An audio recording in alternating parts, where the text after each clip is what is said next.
Hello everyone, I am Naina Sharma, an English literature student at Lady Shri Ram College for Women, and I am one of the 32 changemakers for the F.A.I.R project 2024.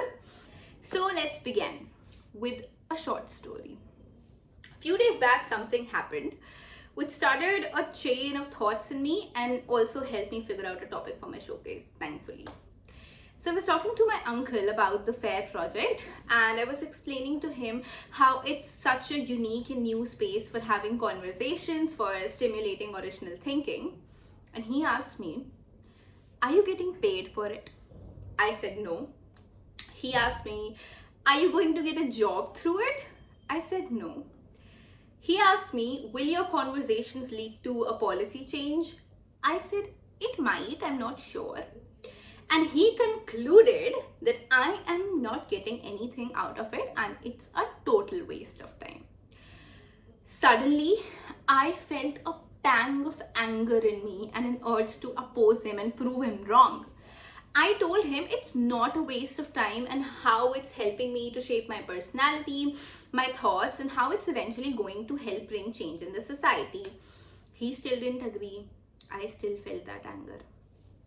Story time over.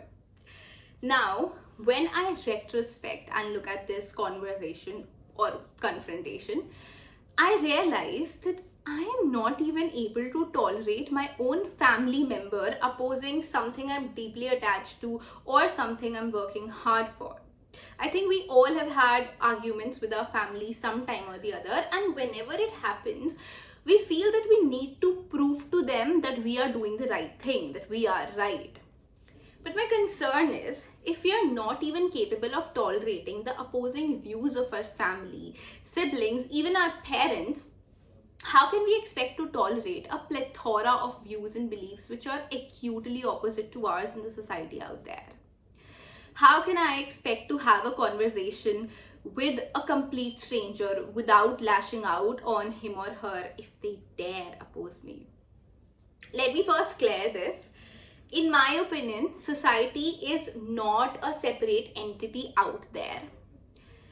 We make the society. It's a reflection of each and every one of us. And if there's something in the society, it's within us as well, and vice versa. Guess what? We are living in an intolerant society. I hope that's not a brand new information for you. We are surrounded by issues of intolerance, impatience, anger, violence, ranging from religious intolerance to road rages. It's everywhere. Now, when we're looking at it from a macro perspective, there are obviously a lot of factors at play which are not in our control and we cannot cover them in one video. For example, if we take religious intolerance, media plays a super important role in it. Meanwhile, politics of hate and misinformation also contribute to the cause. If we see unemployment or the anger and frustration of the unemployed youth, it stems from the constantly changing market trends, but not so constantly changing education system. Because you see, they have followed the recipe of being employed and successful. They completed their schooling, they graduated, but they're still not able to find a job. Even a lot many postgraduates face this problem today. Sociology believes that the cause of any problem does not lie within an individual, but it lies in the system, in the society. What a relief, right? Now, if we consider it from a micro perspective, why are we not able to have productive conversations like human beings? Why do I have this absolute need to always be right, to always say the sensible thing, to always do the best thing? What if you're not right? What does the society do to people who fail? Michael Sandel, in his book, The Tyranny of Merit, says that we flatter the successful in this world and humiliate the unsuccessful. We live for him in a dialectic between pride on one hand and humility on the other.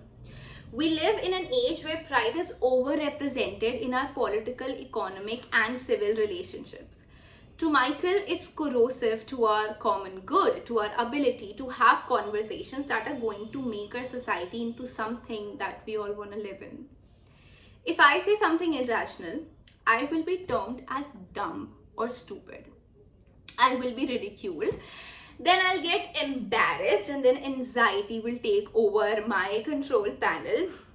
And then every time I'll have to prove that I'm not dumb, or at least I'm not that dumb.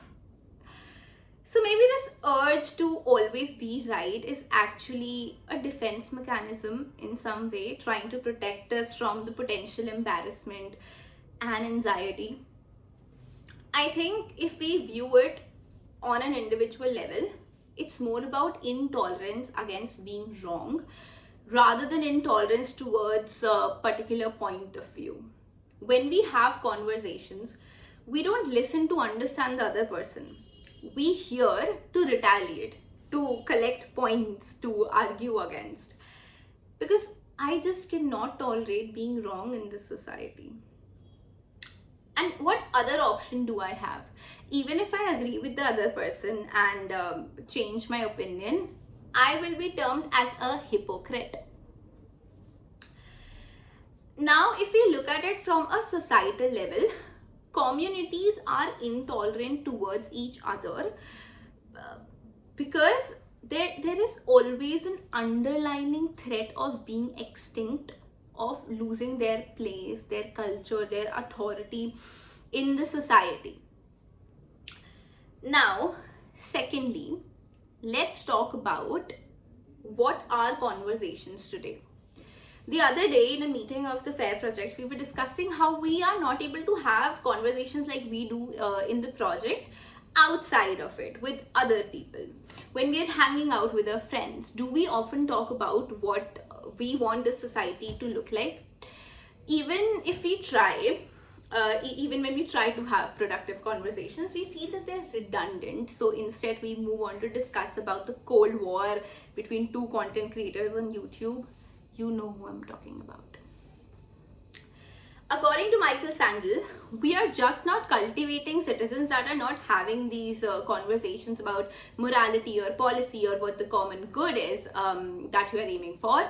What we are cultivating are people that don't just see the point in having deeper conversations or understanding where the strategies we use start to run into problem.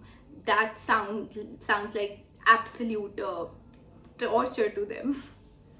Moreover, we think that if in a situation two people have differing views, it can only be a situation of confrontation and never conversation. But why is that? I think the reason lies in a simple fact that we don't know how to disagree without accusing the other person, without sounding condescending, without getting angry. Whenever there's a situation of discomfort, distress, or disagreement, we perceive it as something totally different from our day-to-day conversations, and we just don't know how to handle it. But what is different in such situations? Why can't we view it as normal? Disagreements are part of the conversations. Having productive conversations does not mean that there will be consensus.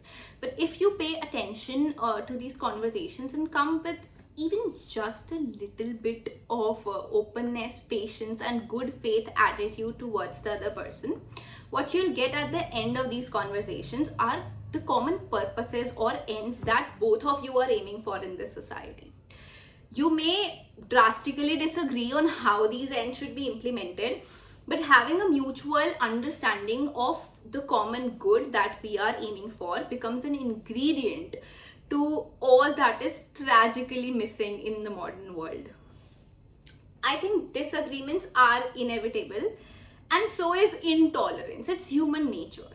Thus, the problem is how we are expressing those disagreements or that intolerance within us. We are currently doing that with anger, with disrespect, with violence.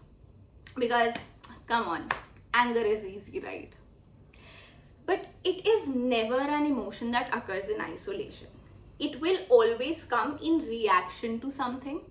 Once we realize what it is, once we understand why we get angry when someone disagrees with us, we can move towards a stage where anger fails to bother us anymore.